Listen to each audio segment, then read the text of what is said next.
भातले पड्काइदिए भनेर सुरुङबाट।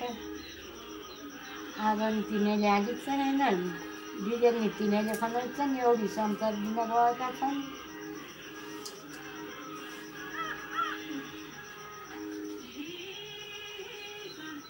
यति धेरै खाइदिन, यति दुरिया पकाउने हो। एक टोकरी लिएर छानेर हाल्नु। यो छाँदेर राखेँ, पकाउनु कहिले हुन्छ। हाम्रो भाइले लाउरी आएर मासु मासु भन्छ। हाम्रो माइली दिदीले बनाएको के घाँस दाउरा गर्दैन नि ल्याएर राख्नुहुन्छ, सुकाएको नि खाइन्छ भन्छ धेरै मन लाग्यो। दिदी नि बाउरा झारी ऊ पनि घर रहिखाने भयो।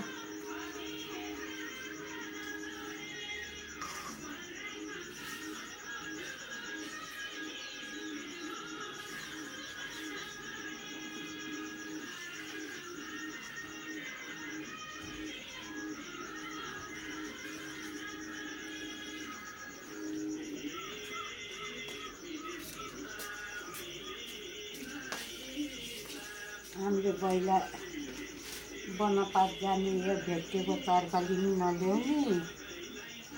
बुढीहरू त पहिला जस्तो घर हुँदैन थियो, खोला खालीको जे भेट्यो नि कुकुर गाईमा मुन्टा पनि ल्याइदिने भने मिसाएर पकाउँदछन्।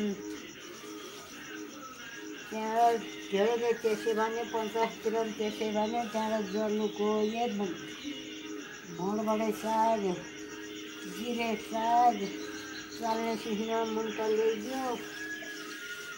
पुरीबाट उचाल्ने हाम्री सासु आँक्दाखेरि फुली उनीहरू ढल्किया थियो, बढी मनको। त्यहाँबाट आलु खर्तङ मिसाए। कहिले गुन्द्रुक पोल्ने, जलुको बेग्लै बनाए।